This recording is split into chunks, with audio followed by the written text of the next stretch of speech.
In this question, we are asked how to get the size of an object in bytes.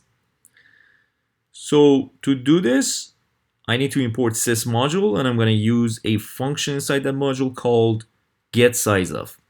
So let's make an object first. For instance, a list 1, 2, 40, and then I'm going to say, for instance, 168, and then 1 million. And sorry. So I'm going to assign it to a variable called a.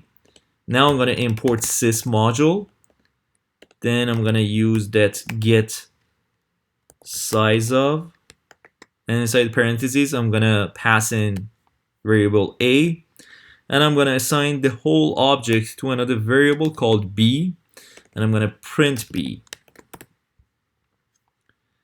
Let's run it. 96 bytes. You can add more members to this list, for instance 76,000, or you can say 50, and then for instance 4,200, and then you can do it again and you see it in 120 bytes. And basically that's how you can get size of an object in bytes. Hope you enjoyed it. Thanks for watching. Thanks for being fans. See you in the next tutorial.